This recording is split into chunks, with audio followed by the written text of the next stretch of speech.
v-am regăsit, doamnelor și domnilor, în cadrul talk show-ului Interes Direct. Uniunea Europeană este foarte îngrijorată de situația din Moldova. Ieri, în cadrul unei conferințe de presă, șeful delegației UE în țara noastră, Pirca Tapiola, a prezentat raportul de progres al țării noastre pe anul 2014 în implementarea agendei europene, un an critic în comparație cu anii precedenți. Pe lângă lipsa realizării unor reforme palpabile, oficialul european și-a exprimat îngrijorarea și față de problemele din sectorul bancar. Anul 2014 a fost un an mai puțin productiv din punct de vedere al implementării agendei europene. Chiar dacă Republica Moldova s-a bucurat de regimul liberalizat de vize și acordul de asociere, țara noastră a bătut pasul pe loc în ceea ce privește combaterea corupției, reforma justiției și, mai nou, transparența sectorului financiar. Spre sfârșitul anului 2014, economia Moldovei fiind grav afectată de criza bancară. În acest sens, Pirca Tapiola a declarat că Uniunea Europeană se arată îngrijorată de problemele din acest sector, în special de situația celor 3 bănci, oficialul fiind de părere că acestea ar trebui lichidate, iar banii reîntorși cetățenilor. Mă tem că nu am un răspuns pentru voi la întrebarea cum este posibil să furi atât de mulți bani de la o țară așa mică. Am mai spus-o, trebuie să se facă investigații profunde, să fie aduși vinovații în fața justiției și să fie recuperat ceea ce mai poate fi recuperat, astfel încât să nu se mai repete ceea ce s-a întâmplat. În cadrul conferinței de presă, șeful delegației Uniunii Europene a vorbit și despre riscul anulării tranșei UE pentru reforma justiției, dacă nu vor exista progrese la acest capitol, întrucât anul trecut nu a fost înregistrat niciun progres în reforma procuraturii. Fondurile Uniunii Europene de viitor prin diferite proiecte vor fi stopate dacă situația din Republica Moldova nu se va îmbunătăți. Noi vrem să ne asigurăm că există transparență și că banii europeni ajung la destinație și nu vor merge direct în buzunarele celor care au cauzat probleme în sistemul bancar. Dacă nu vor fi vizibile reformele, nu vor fi tranșe de bani acordate pentru acestea. În raportul de progres al Republicii Moldova pentru anul 2014, Comisia Europeană îndeamnă Chișinăul să intensifice lupta împotriva corupției, cu accent pe prevenirea acesteia. De asemenea, recomandă revizuirea Constituției, continuarea dialogului cu partea transnistreană, precum și îmbunătățirea mediului de afaceri. Elena Țâmbalar, Timur Cârlan, MBC. Săptămâna trecută a fost prezentat și raportul Euromonitor 2014, în care s-au relatat rezultatele implementării reformelor UE în Republica Moldova. Despre progresele înregistrate de țara noastră în anul precedent, care sunt restanțele și în ce măsură autoritățile țin cont de recomandările partenerilor străini, vom discuta în cadrul ediției de astăzi cu invitații noștri, care sunt Iurie Morcotălu, cercetător economic în cadrul Expert Group. Bine ați venit, unul dintre autorii raportului Euromonitor, expertul politic IDIS Viitorul Veceslav Berbeca, bine ați venit la MBC. Bine am găsit. Iar alături de mine este jurnalistul Valeriu Reniță. Bună seara. Bună seara. Domnule Morcotălu, vreau să vă întreb în primul rând despre, pentru că am pornit de la acest subiect, conferința de presă pe care a avut-o ieri șeful delegației UE în Republica Moldova, a prezentat acel raport de progres al țării noastre pentru 2014. Vreau să vă întreb în primul rând cum vi s-a părut acel raport.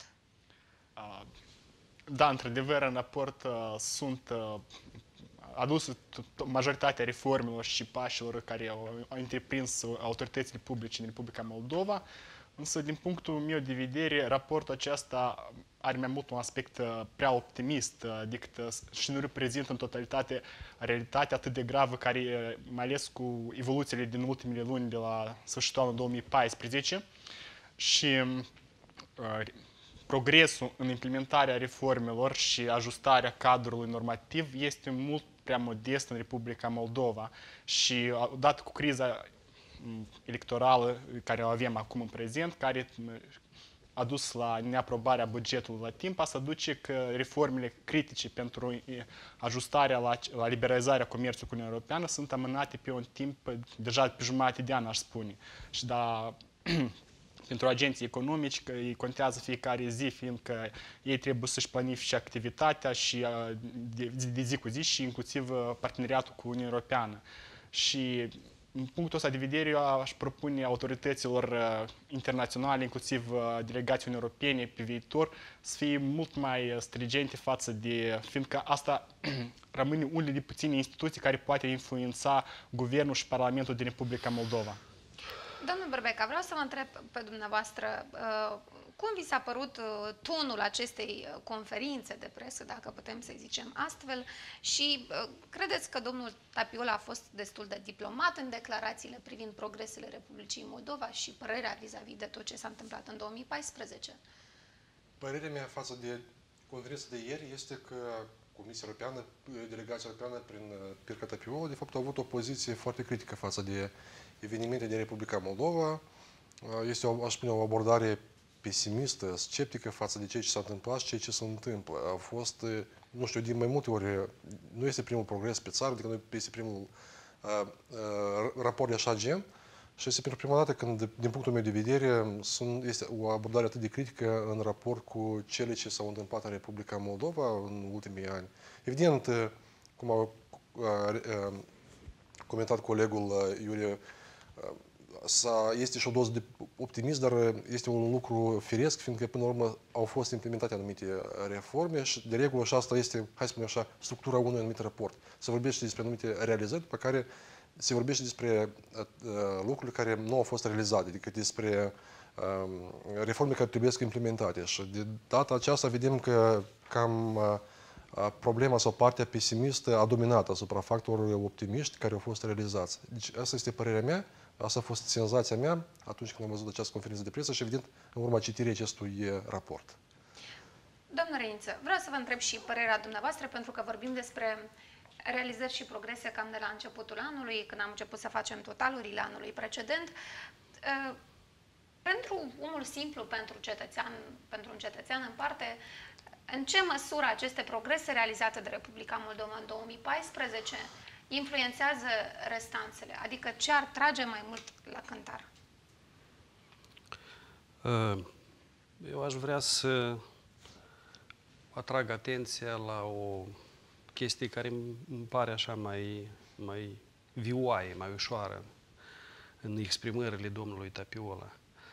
El, dacă ați observat, a spus că el este nevoit să recomande mereu aceleași lucruri din partea Uniunii Europene, dar asta nu înseamnă că recomandațiile sunt mai puțin importante. Asta e una la mână.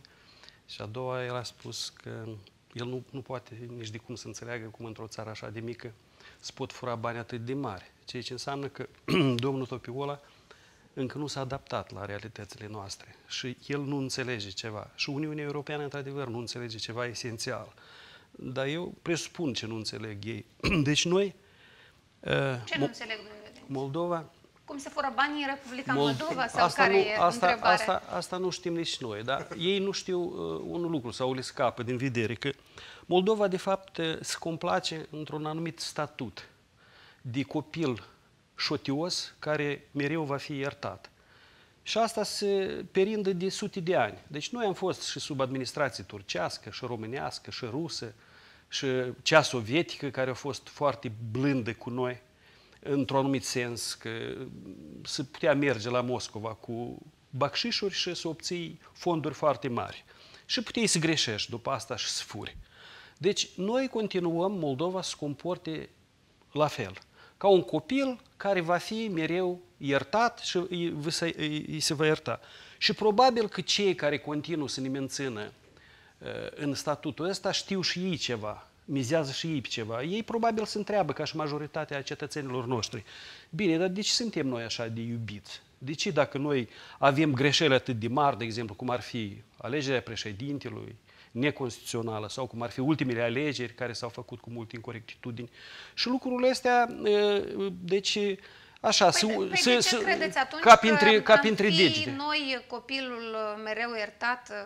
Pentru că noi nu suntem pedepsiți cu adevărat. Și pentru că eu nici nu cred că vom fi pedepsiți cu adevărat. Pentru că eu nu cred că noi suntem duși în brațe de atâta că cineva ne iubește. În Europa sunt oameni foarte pragmatici, sunt niște politicieni pragmatici. Țările astea au trecut prin greutăți mari ele însele și au devenit foarte egoiste și ei nu pot să-și arunce banii așa pur și simplu pentru ca să alinte un copil cum este Moldova. Deci există un interes pentru faptul ca ei să fie aici. Oamenii noștri de la putere au înțeles foarte bine lucrul ăsta și au înțeles că vor fi iertați în continuare. Așa că nu așteptați să fim pedepsiți și să fim părăsiți. Noi o să fim ajutați în continuare. Cum vor fi puși la punct cei care ne fură și care nu vor să facă reforme, asta e altă treabă. Și europenii, apropo, nu spun că asta e treaba lor, ei spun că asta este treaba voastră, a noastră. Domnul Berbeca, vreau să vă întreb, unii experți politici de peste Prut vorbesc despre faptul că Republica Moldova riscă să nu mai beneficieze de suport politic în acest an din partea Uniunii Europene pentru că își pierde poziția de partener credibil. Vreau să vă întreb, în 2015, cât de afectat ar putea să fie Republica Moldova de lipsa unui sprijin politic și ce ar însemna de fapt acest lucru? Cum s-ar reflecta? Bine, noi înțelegem foarte bine că relațiile cu Uniunea Europeană sunt foarte importante pentru Republica Moldova, în special din perspectiva sprijinului pe care îl acordă Uniunea Europeană. Noi înțelegem foarte bine și ultimii ani au arătat că fără sprijinul economic, financiar, ajutoarele, hai să spunem, sprijinul pe care îl acordă Uniunea Europeană, nu știu dacă noi vom putea supraviețui, fiindcă cei ce ne arată situația, ne-a arătat de fapt experiența noastră, am avut foarte mult ajutor din partea Uniunii Europene. Asta deja nu o să mă refer la toate proiectele sau alte genuri de fonduri care au fost alocate Republicii Moldova. Vorbind despre faptul că Republica Moldova nu va avea un sprijin din partea Uniunii Europene, asta ar putea să însemne că de fapt Uniunea Europeană ar putea să fie mult mai dur în raport cu politicienii noștri și atunci ce ar însemna, într-un fel, vorbind despre acest sprijin? Ce ar însemna acest lucru, exact? Într-un fel, spre exemplu, se credea că noi am fi putut spera ca în acest an să depunem cerere de aderare la Uniunea Europeană și nu să ni se acorde acest statut de stat candidat. Deci acum, asta se vorbea anul trecut, atunci când am pentru această semnărie acordul de asociere, atunci când am obținut acest regim liberalizat de viză, acum nu se mai vorbește despre o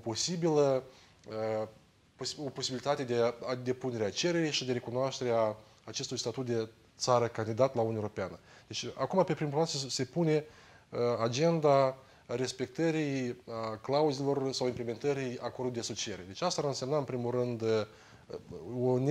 într-un fel, faptul că n-am putea să beneficiem de această susținere politică din partea Uniunii Europene atunci când mă refer anume la această posibilitate de a depune cerere de aderare. Și de câte am înțeles, anul ăsta noi, bun, teoretic noi putea depune, dar nu vom depune, fiindcă nu este susținută o astfel de abordare la nivel de Uniune Europeană. Domnul Marcotulov, ce părere aveți despre acest lucru? Da, am vrut doar să adaug că în relația aceasta între Moldova și Uniunea Europeană la momentul actual și mai ales pârghiile cele de influență sunt niște factori externi care nu trebuie să uităm, anume situația geopolitică cu Ucraina și tensionarea situației în Republica Moldova. Și factorul acesta din 2014, care se păstrează și în 2015, a devenit un factor important pentru politica de vecinătate a Uniunii Europene. Și eu presupun că autoritățile europene, când iau decizia vis-a-vis de Republica Moldova să dea anumite fonduri sau să retragă anumite fonduri, că asta e principala pârghie de influență asupra politicienilor noștri. Anul acesta, oricum, a să iei în considerație și evoluția din Ucraina și în relații bilaterale Republica Moldova-Federația Rusă. Credeți că, adică spuneți că Republica Moldova ar beneficia de multe lucruri datorită situației, sau mai bine zis, din cauza situației creată în Ucraina, adică din cauza tensionării relației Ucrainei cu Rusia și a războiului, conflictului din estul țării vecine, ar fi ca un airbag pentru Republica Moldova? De exemplu, dacă analizăm cât sunt stringente autoritățile europene față de anumite țări candidate, cum sunt Balcanii de Vest, sau cum au fost ele stringente vis-a-vis de Europa, țările din Europa de Est când au intrat, atunci observăm că Uniunea Europeană este într-o dilemă să implementeze o politică externă de vecinătate față de Moldova, cum în Balcanii de Vest sau cum de România sau Polonia, sau fiindcă atunci riscă să destimuleze elitele naționale că să meargă spre Europa și să se întoarcă cu fața spre Est. Și ei sunt într-o situație, într-o dilemă destul de grea. Și acum merg iau decizii grele cum se comportă față de Republica Moldova și noi nu trebuie să uităm anumite factorii aceștia. Dar cum rămâne cu sprijinul economic din partea Uniunii Europene, pentru că și domnul Tapiol a vorbit despre acest lucru, că există riscul ca pe anumite domenii să nu fie efectuate tranșe de suport financiar. Da, într-adevăr, și noi trebuie să recunoaștem că, cum am menționat, este principala pârghie de influență, însă, odată cu acolo o parte din acordul de asociere permite ca, anume datorită semnării acordului de asociere, după aceea să fie ratificat, ca autoritatea de audit la nivel european să vină în Republica Moldova să facă investigații direct pe teren cum sunt cheltuiți banii publici, banii transferați din partea Uniunii Europene. Și odată cu intrarea în vigoare completă a acordului de asociere, aceasta să fie a doilea pârghie principală prin care Uniunea Europeană să poată controla cum sunt cheltuiți banii aici direct în Republica Moldova. Și a să fie un factor care eu sunt sigur care o să destimuleze sau o să micșoreze acele scheme corupționale care acum sunt folosite cu fondurile care vin din străinătate. Domnul Riniță, vreau să vă întreb, pentru că ați vorbit despre copilul năzbătios numit Republica Moldova. O altă statistică îngrijorantă este și numărul adepților integrării europene în Republica Moldova, care a început să scadă. Credeți că această cauză sau că cauza ar fi direct legată cu evoluțiile din 2014? Progresele sau regresele înregistrate de Republica Moldova? Nu aș face o legătură directă, pentru că atitudinea cetățenilor simpli față de Uniunea Europeană nu s-a format vis-a-vis de anumite idealuri europene, libertăți și așa mai departe. Deci atitudinea față de Uniunea Europeană, cetățeanul simplu și l-a făcut vis-a-vis de anumite standarde materiale. Și el a mers în Europa pentru anumite standarde materiale. Standardele materiale în Europa au rămas cam aceleași. Deci și atitudinea și plăcerea de a avea aceste standarde au rămas aceleași. Pur și simplu, deci raportul ăsta dintre oamenii care chipurile ar vrea numai înspre Uniunea Europeană sau numai înspre Est, în Rusia, dacă vorbim mai ales despre forța de muncă, că noi mai ales de asta vorbim, este un raport foarte dinamic și se schimbă în funcție de anumiți factori. Eu pot să vă spun că aceiași oameni care azi vor în Uniunea Europeană, mâine, pentru conjunctura economică în Rusia e mai bună, vor vrea acolo și invers. Eu urmăresc asta pe exemplu unor oameni vii, care, de exemplu, s-a întâmplat ce s-a întâmplat cu colapsul rublei în Rusia. Ei imediat au plecat în Germania, în Italia, să-și regăsească vechile relații pe care le-au pierdut acum 8-10 ani în urmă, când au plecat de acolo, pentru că era prost, cu 4, 5, 6 ani în urmă, era prost în Uniunea Europeană și așa mai departe. Deci nu trebuie să dramatizăm acest raport, mai ales că noi mereu vom trăi într-o societate foarte diferită sub aspectul ăsta. Mulți sociologi sau mai ales politicieni își pun problema asta. Când va veni timpul să trăim într-o societate unită? Nu degrabă va veni timpul ăsta și trebuie să luăm realitățile așa cum sunt și să pornim, să construim ceva anume de la asta. Oamenii de la noi vor acum, fiindcă din cauza sărăciei vor foarte multe și bine că vor foarte multe. Și ei totdeauna la o mică adiere de vânt prielnică, din punct de vedere economic, se vor îndrepta ori spre est, ori spre vest, în funcție de cum le convine. Vă spun că în toate chestiunile astea de alegere, ori a Uniunii Europene, ori a Uniunii Euroasiatice, factorul principal este cel material, nu cel de ideatic, deci, vă ori de libertate. Bunăstarea regiunilor ar influența, de fapt, părerea oamenilor, dar nu starea de lucruri în Republica Moldova? Credeți că asta starea de lucruri în Moldova este de mult cam una și aceeași. După anii 94, deci nu, mai devreme chiar, imediat după ce am ieșit din războiul ăsta de pe Nistru, economia a fost pur și simplu distrusă de acest război și de atunci noi practic trăim cam la fel, cu mici diferențe. Revenim, doamnelor și domnilor, la discuție după o scurtă pauză.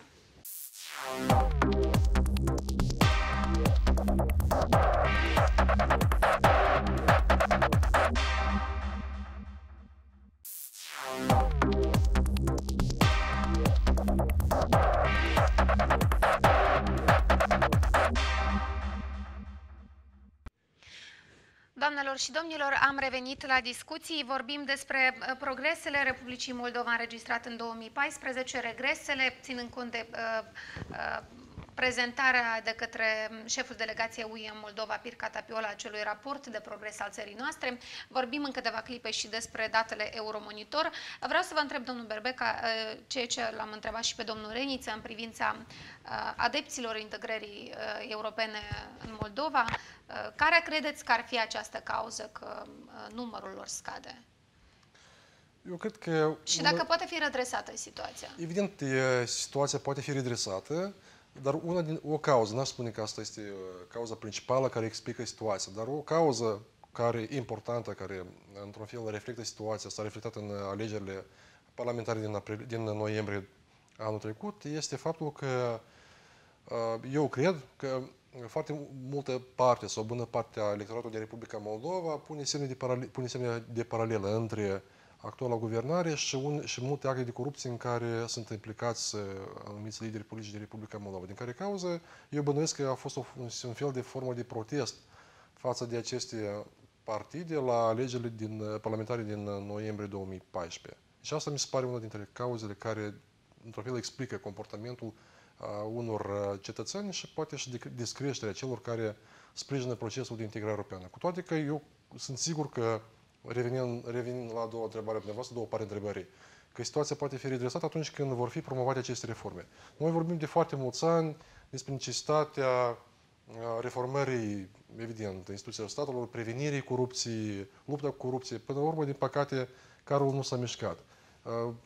Suntem martori mai multor situații când se arată că, vedeți, un profesor a fost reținut pentru că a luat acolo 1000 de lei sau un... Chiar ieri a fost mi se pare ridicol, o știre privind reținerea chiar din sala judecății a fostei directoare de grădinițe care ar fi bănuite de acte de corupție.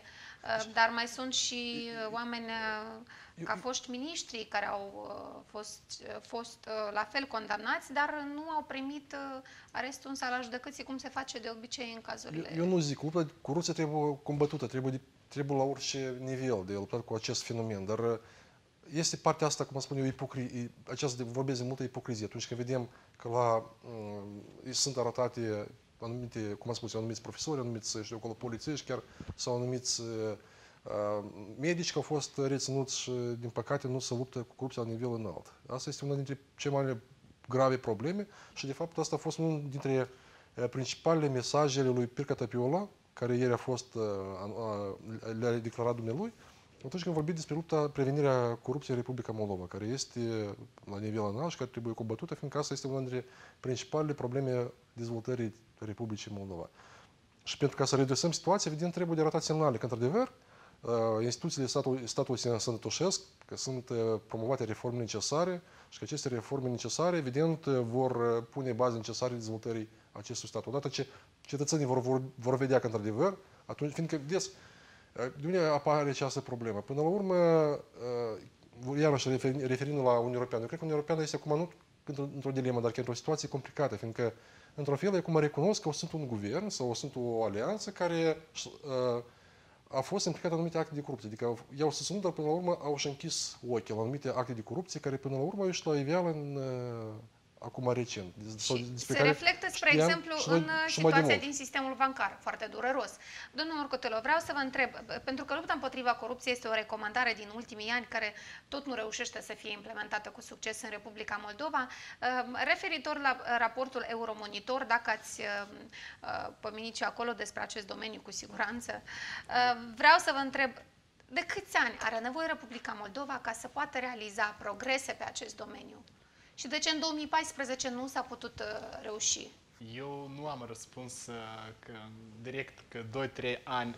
Într-adevăr, corupția este deja a devenit un proces sistemic în Republica Moldova și l-aș compara cu o tumoare de cancer, fiindcă când corupția ajunge în instituțiile de stat care sunt responsabile pentru așa domenii critice cum este sistemul bancar, sistemul energetic, atunci însăși existența statului Republica Moldova este pus sub semnul întrebării. Aici, ca răspuns la acest proces negativ, eu văd doi factori principali care pot să constrângă. Primul factor este dezvoltarea, în primul rând, societății civile din intern, să facă presiuni și inclusiv și populația și alt factor eu văd că cum efectul de ancoră din partea partenerilor externi de dezvoltare, în primul rând Uniunea Europeană și în ultimul rând instituțiile financiare internaționale cum este FMI-ul. Deoarece orice guvernare care este aici în Republica Moldova are permanent nevoie de bani, fiindcă finanțele publice sunt în deficit și au nevoie de bani și surse importante care vin pentru dezvoltare și vin în primul rând din Uniunea Europeană și din partea instituțiilor financiare. Și cum eu am menționat la începutul emisiunii, că dacă astfel de instituții o să abordeze aspectul de corupție și o să implementeze mult mai stringent pârghiile acestea de influență și în plus presiunea din intern, eu cred că o să fie un progres mult mai rapid în domeniul acesta. Însă, pe perspectivă de 2-3 ani, eu sunt mai mult pesimist decât optimist în domeniul acesta. Deci, credeți că în următorii 2-3 ani lucrurile nu prea se vor schimba în direcția respectivă? În primul rând, trebuie să ne uităm cum o să evolueze, să prognozăm, să evolueze societatea civilă din Republica Moldova și Uniunea Europeană.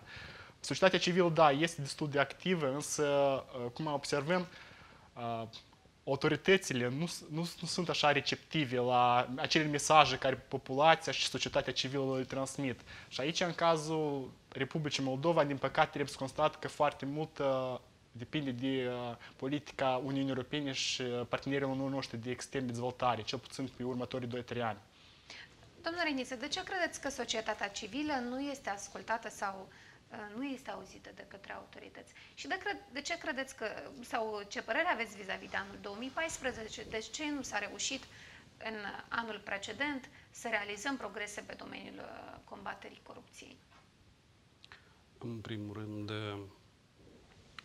societatea civilă a pledat foarte mult ca să vie actuala guvernare la putere. După asta... Atunci a fost mai activă? N-are importanță. Ea întotdeauna, colegul meu a spus că e activă. Și va fi foarte activă atâta timp cât va primi susținere financiară. Acum o primește de la Occident. Când va primi susținere financiară din interior, nu știu când va fi asta. Nici peste 3, nici peste 5, nici peste 10 ani. Atunci va fi la fel de activă, probabil, dar va avea un pic altfel de comportament. Deci va fi responsabilă în fața, nu unor instituții financiare străine, dar în fața societății noastre. Asta e una. A doua, deci foarte mulți oameni, lideri a societății civile, care au susținut actuala guvernare, au fost absorbiți de către putere. Au fost numiți în diferite posturi diplomatice, guvernamentale, agenții independente și așa mai departe. Din cauza asta, deci, s-a creat așa un fel, nu că de solidaritate, nu pot spune solidaritate, dar s-a creat un fel de atitudine greu explicabilă, nici nu pot numi. Deci nu prea au acum pârghii serioase de a presa guvernarea. Ați văzut că s-a format, din cauza asta, eu cred, s-a format o asociație nouă, formați din anumiți lideri din societatea civilă, această asociație. Probabil ca să arate că totuși o parte din societatea civilă se filtrează într-un fel aparte, se selectează ca să se pregătească pentru o lovitură mai năprasnică în direcția puterii. Probabil din cauza asta. Eu așa văd lucrurile. Eu nu văd acum mari rezerve în societatea civilă pentru a face un protest evident față de guvernare, dar societatea civilă se poate ocupa acum, în schimb, ca întotdeauna, de multe alte lucruri utile, de expertiză, de care tot noi avem nevoie. Dar cum rămâne cu acea presiune pe care ar trebui să o pună societatea civilă pe autorități, ca să-și realizeze și să-și facă temele atunci? Nu știu cum. Eu am descris o stare de lucruri deci societatea civilă pe care trebuie să o respectăm în continuare, Pentru că noi nu avem altă societate civilă, avem societatea asta civilă pe care o avem. Să-și facă treaba atâta timp cât face expertiză independentă și poate face expertiză independentă, dar încă poate. Deci trebuie să o respectăm pentru asta, pentru faptul că nu poate, dar văd că se reorganizează. Eu cred că dacă se va reorganiza în asociația asta de care vorbim, atunci poate va începe, pentru că societatea civilă de acum de un an și ceva, adică chiar înainte de alegeri, era pe poziția că da, lucrurile merg prost, dar să le mai dăm o șansă. Acum, deci, atitudinea societății civile este mai tranșantă. Ei spun că nu. Deci așa nu mai merge. Să vedem dacă mai face un pas înainte societatea civilă. Domnul Marcotă, cum poate fi pusă această presiune, vă rog? Ca o replică, dar colegul, în mod ideal, presiunea asupra claselor politice trebuie să vină din partea populației. Noi trebuie să recunoaștem că, din păcate, în Republica Moldova, populația este într-o apatie destul de gravă și datorită, în primul rând, migrației, care a scos acea presiune asupra elitelor politice. Și problema cu societatea civilă, da, eu sunt de acord cu mecanismul când ați fi finanțarea din intern, atunci să avem. Dar problema că dacă nu avem bani și avem o populație care nu susține nici politici, nici societatea civilă, atunci partenerii noștri externi înțeleg că societatea civilă este un mecanism important de presiune intermediar. De acord, eu n-am făcut un reproș, eu am făcut o constatare. Ei trebuie cel puțin să meargă să dea bani celor. Și asta e problema Moldovei, că societatea civilă funcționează din bani indiferent, vin din est, de la vest, din sud și așa mai departe, dar nu vin din intern. Și eu cred că ca stat și ca societate, Republica Moldova încă trebuie să evoluționeze, să ridice la un anumit nivel de conștiință politică, atât populația cât și societatea civilă. Și aici aspectele morale și etice în cercul societății civile trebuie să mai evoluționăm încă pentru a avea așa racordare cu elitele corupte. Eu trebuia un pic altfel să abordez. Eu îmi cer scuze. Eu am îngroșat puțin culorile, poate special, ca întotdeauna. Sigur că eu n-am vrut să fac un reproș. Eu am constatat doar. Dar cât privește populația pe care îi spuneți că e anemică, ea de fapt eu nu o consider anemică, dar ea este așa cum este ea. Din motiv că noi gândim că activăm sau ne aflăm într-un stat de drept și vrem ca populația să acționeze, să activeze așa cum gândim noi. Dar de fapt ea nu trăiește, populația nu trăiește în stat de drept, ea trăiește încă în alte realități. Și din cauza asta, adică statul de drept impune un anumit fel de comportament pentru societatea civilă, putere și populație. Puterea mimează, societatea civilă face ceva, dar populația pur și simplu trăiește în alte realități. Suntem încă o societate patriarhală, unde acele concepte de rudenie, de ecumetrism domină asupra principiilor de stat de drept și acelor valori europene pe care mulți intelectuali și Uniunea Europeană încearcă să le promoveze în Republica Moldova. Și este o colizie care trebuie să o rezolvăm. Domnul Berbec, poate populația Republicii Moldova să pună aceste presiuni asupra politicului, asupra autorităților politice din Republica Moldova? Este capabilă sau poate să o facă doar o dată în 4 ani când merge la alegeri? Evident că ar trebui. Și aici când vorbim revin la întrebarea anterioară, când vorbim despre societatea civilă, nu ar trebui doar să ne limităm doar la anumiți experți care venim din când în când la o televiziune sau alta sau care ies în anumite, dezbateri. Societatea civilă este un concept mult mai larg decât îl închipuim noi. Și atunci când vorbim despre această presiune pe care trebuie să o pună ei, de fapt asta ar trebui să facă parte din populația Republicii Moldova, sau împreună cu întreaga populație Republicii Moldova, sau măcar o bună parte să facă presiune despre care vorbim noi. Fiindcă, nu știu, este un subiect într-adevăr de analiză de ce populația Republicii Moldova este anemică sau de ce reacționează atât de pasiv față de anumite probleme din Republica Moldova. Poate este și un subiect de studiu. Este un subiect de studiu. Probabil din cauza faptului că deja de vreo 20 ceva de ani trăim într-o perioadă asta de tranziție permanentă sau de criză permanentă și deja populația nu mai reacționează la o problemă care apare recent, că deja într-un fel Credeți că ne-am adaptat la faptul că lucrurile merg prost și nu într-un fel că ne dorim mai mult? Nu e ceva neobișnuit, fiindcă oamenii în Republica Moldova sunt deprinși să trăiască, nu că sunt deprinși să trăiască, dar trăiesc prost de la independența Republicii Marea Parte, independența Republicii Moldova. Eu pur și simplu vreau doar să fac o remarcă cu declarația fostului ambasador al Germaniei Republica Moldova. Pentru că aminte, când în 2013 a fost privatizată Banca de Economie, el a spus-o, adică rar când spune un diplomat așa ceva. Dacă s-ar fi petrecut un așa lucru în Germania, de felul cum s-a petrecut la voi, populația ar fi ieșit în stradă. Noi toți au protestat poate pe undeva la bucătărie, la un pahar de bere, sau știu acolo în alte condiții, dar aștepta fiecare ca să iasă altcineva să protesteze. Asta nu este societatea civilă. Atunci când nu protestează, deci nu chem acum la revoluție sau să fim înțeleși corect, dar forma de protest pașnică față de anumite lucruri care nu merg bine sau merg prost, într-adevăr trebuie să se manifeste. Ceea ce, din păcate, nu se întâmplă în Republica Moldova. Domnul Morcătulă, revenind la Euromonitor, pentru că și acolo s-a vorbit despre progresele Republicii Moldova pe anul 2014 în implementarea reformelor, vreau să vă întreb pe domeniul economic, care au fost cele mai mari realizări pe care le-ați punctat? În primul rând, este semnarea acordului de asociere. Asta e evenimentul principal și care deja o să ghideze toate domeniile economice, nu numai economice, dar acolo 80% țin de domeniile economice și o să ghideze toate politicile în domeniul economic pe următorii ani. Asta e principalul eveniment și alt eveniment, aș spune că a fost interconexiunea, deschiderea gazoductului, însă aici e mai mult simbolism decât diversificarea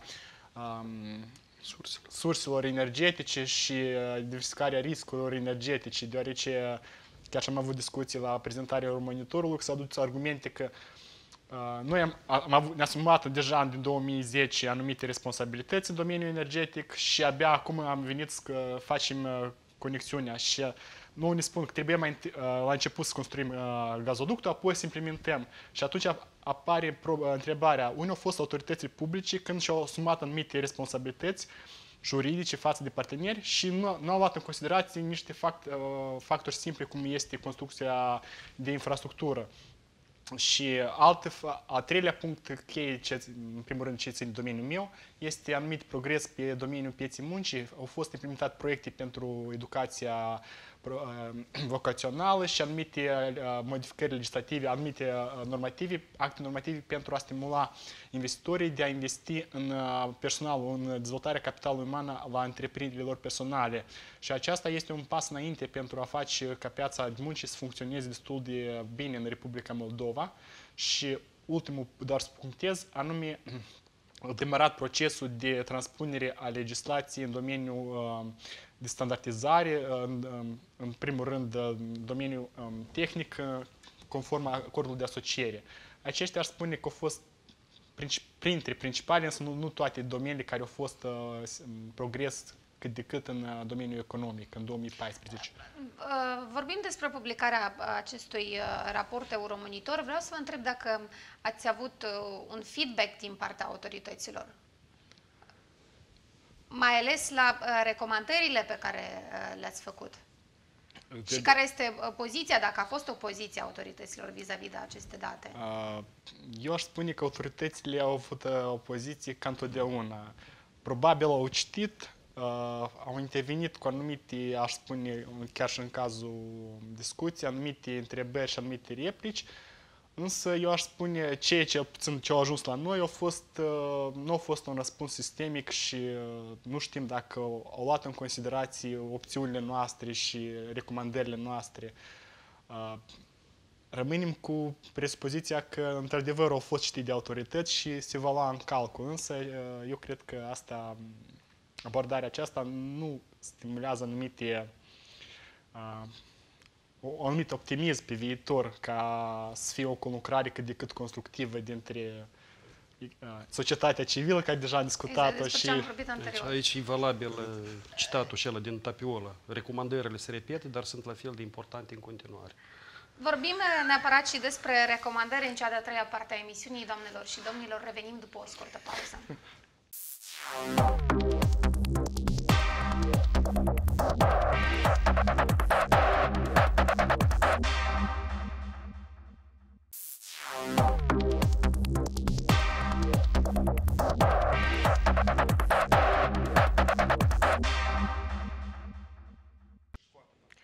Doamnelor și domnilor, ați revenit în cadrul talk show-ului Interes Direct. În cea de-a treia parte vom vorbi despre recomandările, concluziile rapoartelor prezentate în ultima vreme privind progresele implementării reformelor UE în Republica Moldova, dar și recomandările de rigoare. Până atunci, un mic moment, doar vreau să atrag atenția la sectorul justiției. Am trecut peste asta foarte repede, domnul Berbeca. Aici a tras atenția și șeful delegației, domnul Tapiola, când a vorbit despre riscul anulării acelei tranșe pentru reforma justiției, dacă nu vor exista la acest capitol progrese. Vreau să vă întreb, credeți că în anul 2015 vom reuși să înregistrăm progrese pe domeniul respectiv, ținând cont de evoluțiile din 2014 și de ce nu am putut să le facem anul precedent? Vedeți, sunt mai multe momente care trebuie să se întâmple ca să vorbim despre o posibilă reformare a acestui sistem. Și au fost menționate unele dintre ele în platou, dar un element important la care vreau să fac referire ține de anume de voința politică a clasei, a liderilor din Republica Moldova. Dar credeți că ei vor avea, dacă nu au avut-o anul trecut, o să aibă anul ăsta? Pentru că clasa politică nu prea s-a schimbat. Revin la întrebarea voastră anterioară. Este nevoie de 2, 3, 4 ani. Dacă s-ar dori, asta s-ar face mult mai repede, și într-un an și în 2. Probabil este acum important de adoptat legislația necesară, după care această legislație trebuie implementată. Dar este nevoie de voință politică. În momentul în care nu o să fie voință politică, atunci nu putem vorbi despre perioadă scurtă ca o posibilitate de implementare a acestor reforme în domeniul justiției. Fiindcă ceea ce a vorbit șeful delegației UE, mai mult s-a referit de fapt la mai mult la procuratură, fiindcă a spus că dacă în sistemul judecătoresc s-au făcut anumite reforme importante, atunci procuratura a trenat, adică în procuratură sunt atestate cele mai proaste rezultate. Iarăși, ține de voința politică, mie, într-adevăr, îmi vine foarte greu să dau un răspuns la această întrebare a dumneavoastră, fiindcă, cum ați spus dumneavoastră, dacă n-au făcut-o până acum, de ce ar trebui noi să credem că ei vor face-o pe viitor? Nu știu, probabil doar în urma influenței Uniunii Europene, înțelegând câte probleme ar putea să apară în cazul în care vor pierde susținerea politică a Uniunii Europene, în cazul în care vor fi tăiate foarte multe, sau nu vom primi foarte multe granturi, foarte multe proiecte sau resurse financiare din partea Uniunii Europene, poate în urma acestor, hai să spunem așa, în urma acestor politici ar putea într-un fel să se miște lucrurile în Republica Moldova, dar în caz contrar nu cred. Mie, într-adevăr, îmi vine foarte greu să dau un răspuns la această întrebare. Ce semnal ar da anularea acestei tranșe pentru Republica Moldova pe interior, dar și pe exterior? Dacă s-ar decide la nivel european că, uite, nu se transferă următorii bani pentru realizarea reformei pe domeniul justiției. Deci este o problemă foarte gravă pentru Republica Moldova, în cazul în care Uniunea Europeană își schimbă puțin optica. Într-adevăr, eu într-un fel sunt de acord, dar parțial, cu ceea ce a spus domnul Lărăniță anterior, că liderii noștri au înțeles că foarte multe greșeli pe care le comit ei, li se iar de către Uniunea Europeană. Și noi suntem acum cuprinși între Ucraina și România, care este membra Uniunii Europene. În această situație, într-un fel, liderii noștri au înțeles că oricum vom fi susținuți de către Uniunea Europeană. Dar problema este alta, că în momentul în care Uniunea Europeană, mai bine zis Ucraina, se confruntă cu grave probleme.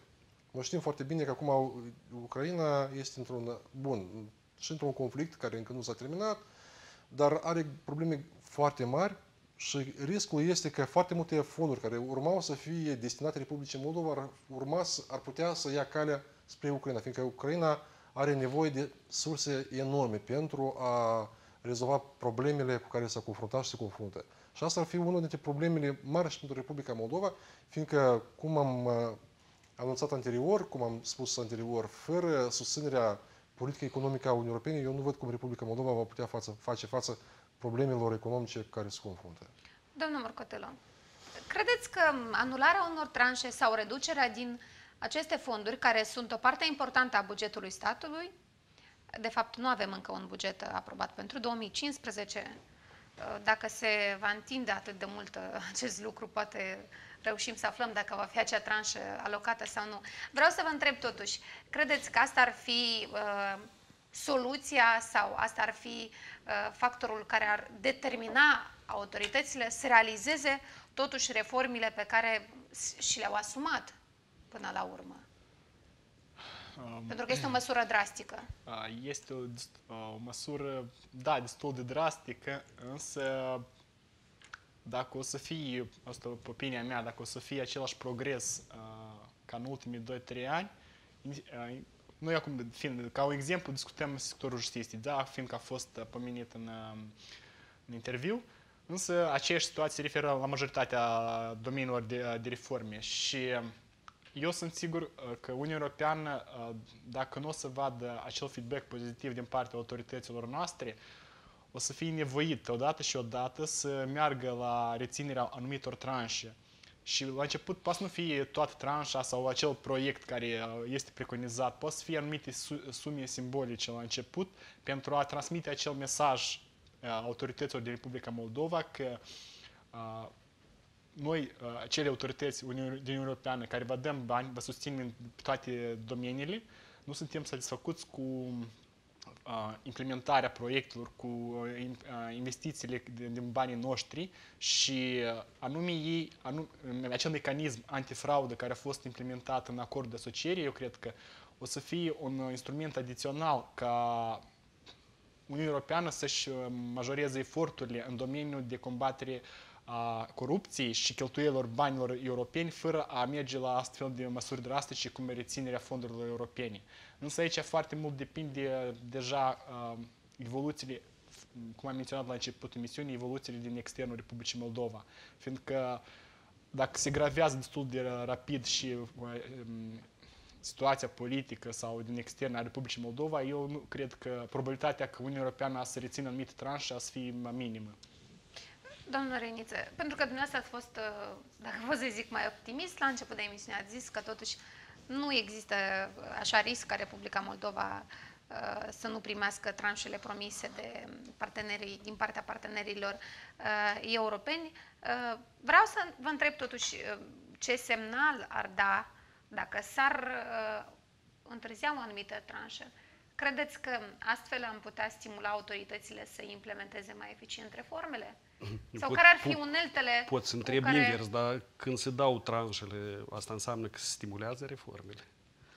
Parcă, deci răspunsul este ori că se dau bani, ori că nu se dau, lucrurile stau cam pe loc. Dar în schimb, dacă nu se va da tranșa, guvernul să aibă explicații. O spună, bine, dar nu s-au dat bani. Ce fel de reforme ați dorit dumneavoastră? Asta mai în glumă, mai în serios. În general, nu cred că o să procedeze la, tocmai din motivele care le spuneam mai sus, nu o să procedeze la pedepse foarte dure. Deci s-ar putea să se întârzie, să dea mai puțin, dar oricum se va da, pentru că este clar, cum este clar pentru noi, așa este clar și în Uniunea Europeană, că pentru a mișca măcar cât de puțin carul de loc, trebuie să aceste reforme să fie mișcate, pentru că, mă rog, fiecare reformă trebuie să aibă un anumit suport financiar.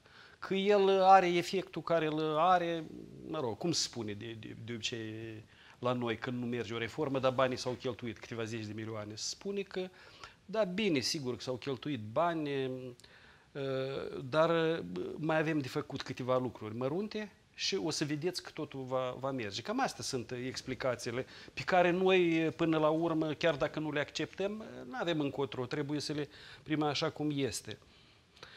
De ce atâta timp cât suntem în vizorul strategic? Da, așa este. Deci noi avem noroc că este Ucraina înainte de noi, avem noroc că împreună cu Ucraina suntem, din punct de vedere a Rusiei deja, suntem un spațiu foarte important pentru securitatea Rusiei și atât nimerind în acest spațiu foarte important, ne duc în brață pe rând, ba unii, ba alții.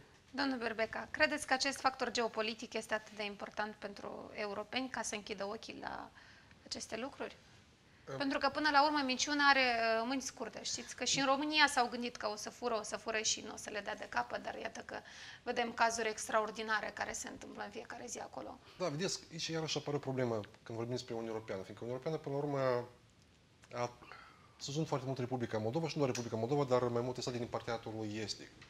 Și acum a apărut anumite probleme la suprafață și, într-adevăr, europenii se întreabă ce să facă mai departe, dar nu pot să abandoneze acest proiect în momentul în care deja a fost plătit. Cum vor explica ei oamenilor că, de fapt, s-au cheltuit o mulțime de bani, o mulțime de resurse. Pe de altă parte, a fost nu de mult un deputat din Olanda, Da, care a fost spus mai drastic. cum așa se întâmplă, da? Cum pot eu să explic cetățenilor din Olanda că banii pe care v-am alocat vouă s-au furat? Adică sunt și niște presiuni interne, care până la urmă eu bănuiesc că vor determina Uniunea Europeană să susțină și mai departe Republica Moldova, dar totuși sunt puțin mai optimist decât domnul Reniță și cred că în momentul în care vor trebui aplicate anumite, nu vreau să spun măsuri, dar alte abordări față de Republica Moldova, ele vor fi aplicate. Fiindcă, și nu vine vorba de anumite sancțiuni, dar e vorba de eu știu acolo, de a tăia anumite tranșe, să nu mai fie acordate anumite tranșe pentru susținerea, eu știu acolo, anumitor politici, anumite reforme în Republica Moldova din cauza faptului că îi trenează. Pentru ce să dai bani dacă ele nu se fac aceste reforme?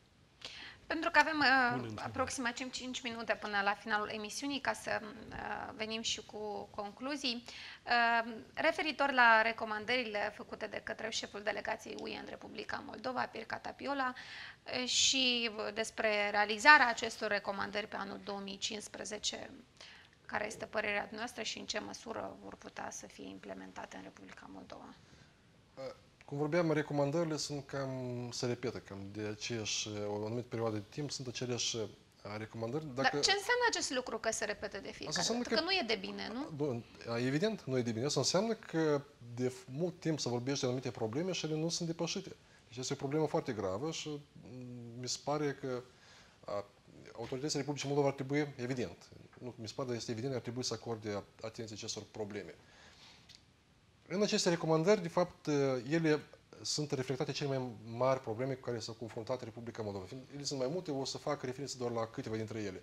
În primul rând, este vorba despre o problemă foarte gravă care am trăit-o noi, vorba despre alegerea președintelui. La anul avem iarăși alegerea președintelui și această problemă este reflectată în această recomandare a delegației europene. O altă problemă la care ne-am mai referit și doar în câteva cuvinte mă refer o să vorbesc, este vorba despre reforma domeniului justiției, procuraturii. O altă problemă, iarăși gravă, care într-un fel vine după ultimele evenimente care au avut loc în Republica Moldova, transparența în sectorul financiar bancar, fiindcă am devenit, din păcate, într-un fel, spune așa, în gura întregii lumi, fiindcă ce s-a întâmplat în Republica Moldova probabil depășește orice limite. Și o problemă la care iarăși vreau să mă refer, două. Este vorba despre continuarea negocierilor privind soluționarea conflictului transnistриan, fiindcă este foarte important. Nu cred că evident, nu putem vorbi despre o integrare a Republicii Moldova în momentul în care nu avem problema asta rezolvată. Și o altă problemă, iarăși importantă, ține de integrarea minorităților etnice. Și asta vine probabil iarăși pe fundalul evenimentelor care le-am avut noi în sudul Republicii Moldova, mă refer la situația din regiunea Găgăuză. Deci astea sunt câteva probleme sau câteva recomandări care trebuie rezolvate, trebuie depășite și aici, evident, este nevoie de niște politici, niște abordări importante din partea autorităților centrale pentru a depăși aceste situații.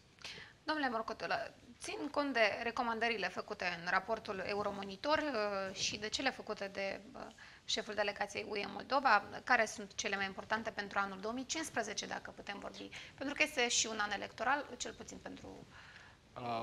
Domeniul, cel puțin eu o să vorbesc mai domeniul economic, că sunt responsabil.